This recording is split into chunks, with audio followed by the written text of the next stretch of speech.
Ladies and gentlemen, let's Gaming Today video. We're going to be discussing R9 300 series and also Nvidia's GTX Titan X. There's an update to both. So the Radeon series of cards has had a lot of speculation and rumours, and you might recall that originally many websites, including our own, reported that the cards were going to be starting to filter into retail in March, possibly February, but it looked like it was going to slip till March, and now it's looking that this is not going to happen. So originally, as I said, the cards were going to appear in March, and then some of the other cards were going to be rebranded or refreshed. But what it's going to be doing is it wants to actually reduce the inventory of GPUs it already has, and in fact if you're looking at like the R9 200 series, it's drastically price cutting them, and it also wants to make sure that it can introduce the later and shinier GPUs into the channel as well. And AMD are stating that in the second half of 2015, when they will launch the new graphics cards, they're going to be in a pretty good situation. Now, it would appear that the actual GPUs are largely complete, the drivers are running, but what they're doing is they want to A, make sure that the cards are up to snuff, in other words, they're tweaking everything to make sure everything's great. B, they are getting rid of their inventory they're already doing, and also I have a feeling that they want to see what Nvidia have planned. Now, this is a bit of an odd strategy, you might think, but at GDC, AMD did actually demonstrate a GPU using virtual reality with the Games Development Conference on Thursday. And they haven't said, yes, this is a new flagship card, but they haven't really given that many details about the specifications. AMD ran a demo known as Showdown, which used the Oculus Rift Crescent Bay VR headset, and it was rendered using a PC powered by, and I quote, an unannounced flagship AMD Radeon R9 graphics card.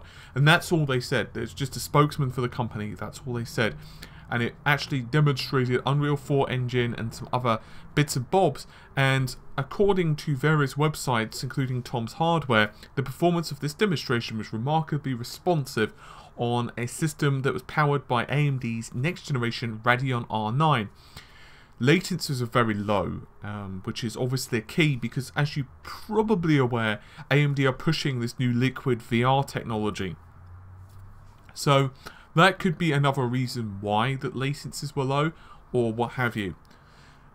Moving on from this just slightly, there are some speculations floating about, some speculations that indicate that the R9 380X is going to provide about 50% performance increase over the R9 290X, and it's going to be primarily geared for 4K or higher. Higher would be even 5K, so 5120 by 2880, which is holy crap type of resolutions. But obviously, as many of you are aware, those type of resolutions are going to be really a prerequisite for virtual reality gaming. Now, Hynix stacked bandwidth is probably going to be what's going to be used to provide the performance. Now, a specification that we've heard banded about is that it's going to be featuring 4096 stream processors, 256 texture units, and as I've mentioned dozens of times now, it's going to be using a form of HBM. It's going to be a 2.5 die. We've gone into what that is previously, so I don't want to cover all ground again. You can just search 2.5D on the channel and it'll pop up, or on the website. And that's going to provide up to 640 gigabytes per second of main bandwidth memory. This is based on the fact that it's going to be 4096-bit memory bus, which is absolutely crazy. And it's going to have 4 gigs of frame buffer, which should be sufficient. Now, obviously, there's a lot of question marks here. Are AMD doing the right thing? Well, to be totally honest, maybe. Despite the fact that it's been absolutely crazy because of GDC, I have been doing benchmarking of the R9 290X. And the fact is, these cards are selling, well, the price varies. The model I've got is worth about £300. I'm just going to use Great British Pound prices because I've not had time to research dollar prices yet.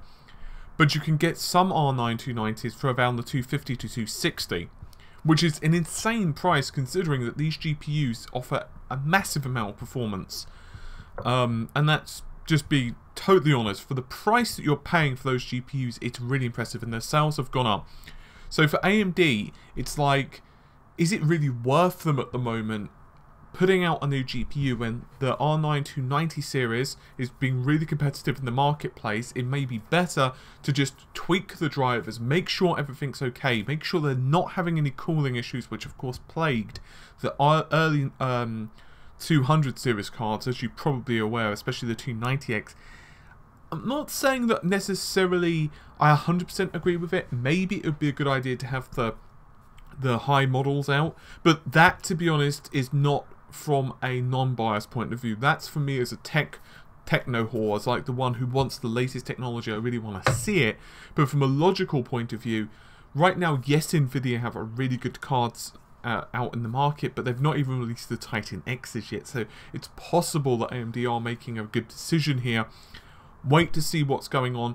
Obviously DirectX as well, maybe they want to improve their DirectX 12 support, maybe the drivers aren't quite where they want, especially as we know that DirectX 12 preview is coming out and so on and so forth, so maybe they're doing the right thing. As for the most part, in the high end, not bleeding high end, which is obviously where the Titan resides, but like the high end market, Nvidia have actually pretty much put their cards on the table, so it's really down for AMD to counter, and at the moment they're doing okay with the R9 200 series, so it might be better just to wait and make sure that the release is as good as they possibly can, at least theoretically. But let's talk about something a little different. Let's talk about the green side for a while. So if you're wondering about the specs, unfortunately they are still missing. So if you're wondering about the amount of ROPs, CUDA cores and all of that crap, don't know. We don't know if it's the same GPU variant, but it's likely that it's going to be pretty damn powerful. So what we do know is that there is a missing backplate. So the card does have 12 gigs. This has obviously already been confirmed, and Nvidia are, well, jumping up and down on this one, all up, everywhere on social media. They are pointing out 12 gigs. It's worth remembering that 12 gigs doesn't really mean anything. While, of course, loads of memory is important, but for games, they're not going to require 12 gigs of VRAM at the moment. In the future, possibly. On the other hand, it does support 2 SLI fingers from what we're seeing with various pictures. So it either supports 2 or up to 4-way SLI, which is a lot. I don't even want to guess at the prices yet. They're going to be high. Let's go with that. Nvidia, of course, have released a variety of different pictures, and the pictures do indicate that the card has a 6 and an 8 pin, which doesn't really tell you too much. So it's a bit difficult because now Nvidia are going to be releasing a 12 gig model, but of course AMD are going to be having a 4 gig HBM card. So you've got this really, really weird decision, because arguably you could say to yourself, well, 12 gigs, that makes sense if you're going to be like doing, say, having 3 cards in SLI, right? That makes absolute sense, because if you go with the DirectX 11 model, you're not really getting, let's just say, 2 cards in SLI. You're not getting 24 gigs of VRAM, are you? You're getting 12 gigs, because obviously the data has to be mirrored over both. But as we've discussed, the rumours that I'm hearing, as well as it goes for other low-level APIs, but let's just focus on DX12, because at the moment everyone's got a hard-on for DirectX 12. Let's just talk about that. Apparently, the data isn't completely mirrored, and it actually separates the screen into portions. So let's just say portion A and B. So let's say, for the sake of argument, because we don't know the facts yet, let's say the top screen is screen A, the bottom of the screen is portion B, so it would split that over 2 GPUs. Obviously there is some crossover, because just the way GPUs handle stuff, the reality is there is going to be some data that's mirrored, just because of, the API and all the other bits and bobs that actually go into the engine. So let's just assume that, I'm obviously pulling figures out of my ass here, so don't quote these, but let's say on a 12 gig card you might get 11 gigs, which is unique. But in that case, maybe 4 gigs would be absolutely perfect for crossfire solutions, because let's face it, 2 cards, 2 say 300 series cards, let's say that they are aiming for 4K resolution, it's probably going to be enough. Let's say that in DirectX 12, if those rumors are accurate, and you know, if they are, and that's the key, if they are accurate, that would mean you might get, let's say, 6-7 gigs of unique memory, which should be enough. Obviously, I'm just pulling that out of my butt. We don't know exactly how it breaks it down. These are just rumors. Those were from, I believe it was Tom's Hardware that started this. They said they had an insider, and they kind of hinted at what it could be. But of course, these same rumors also indicate that you can actually put, let's say, a Radeon with a GeForce card, and you can actually get the benefits of both, which is also pretty damn odd. It's a bit difficult to know, obviously, how all of this is going to be coming together. We know that AMD have pretty good driver support. We know that Nvidia are definitely organising their own GPUs, but it's completely and utterly a mystery of what really is going to happen. And finally, to close things off, is there going to be a difference between the GTX Titan and the 980 Ti? Or are we going to be seeing something else? Because there's also some rumours of a 1000 series. Who the heck knows? The problem I think Nvidia had with the Titans, and this is just my personal opinion, with the 780 Ti, it basically cannibalized, it made it to the point where there's no real reason to buy the Titan unless you're either playing at ludicrous resolutions and you're running, say, 3 GPUs and you need that extra VRAM, and most of the time you just don't. Or another option, because there's 6GB versions of it anyway, so, you know, why would you still buy a Titan? Or you want the privilege of owning a Titan, or you're going to do other things which aren't just gaming. So, for example, you know, you might do a lot of programming, you might want to work with CUDA, you might do something else like video encoding, a heck of a lot of it, so on and so forth. So you want it for professional use. My point being that Nvidia really cannibalized its Titan sales with the release of the GTX 780.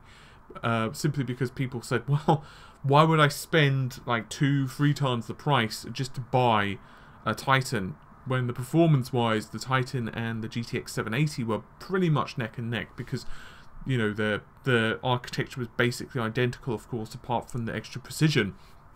So the GPU lineup, if anything, GDC has not really made anything clearer, to be totally honest. It's just kind of made things a little bit odder.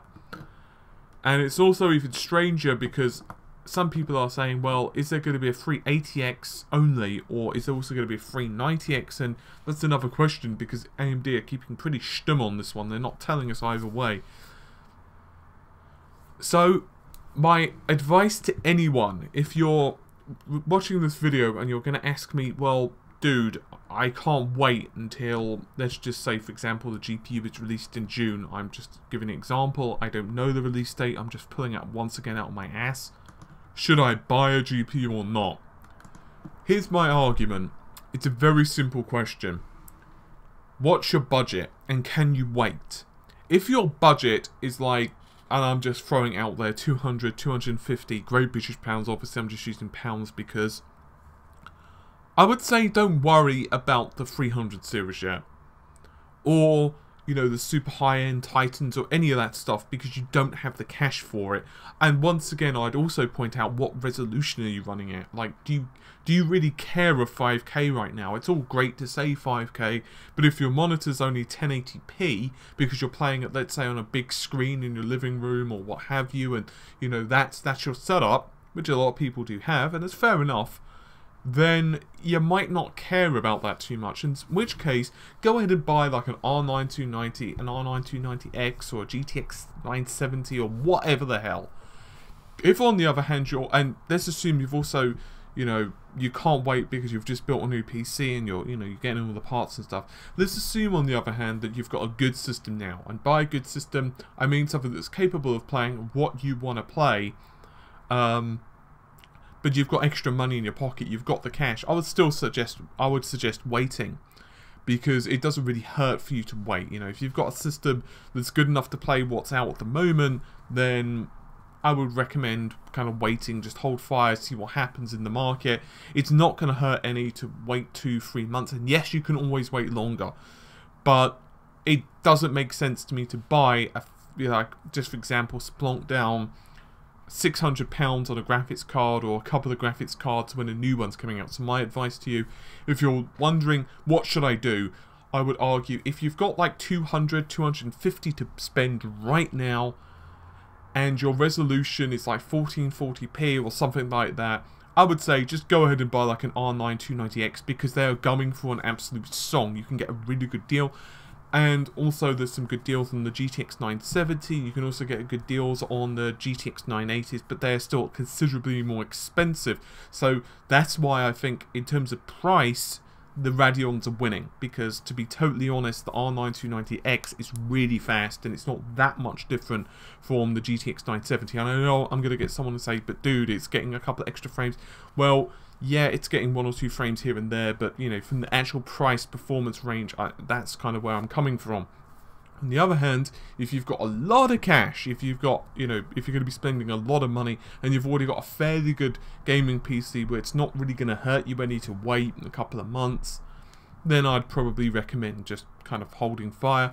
Wait, see what AMD are going to do. Wait to see what the new Titans are going to be, and maybe we're going to get some specifications or some news on the 980 Ti, and then make a decision from there. That is what I would personally do if I was spending my own money on one of these graphics cards. Just saying, and that's what I've been advising my friends to do as well. But with all that said, I've spoken many words, and this video was only supposed to be, I'm going to say about 40%, 50% this length. Yeah, anyway, hopefully you've enjoyed the video. I'll see you soon. Take care. Bye for now.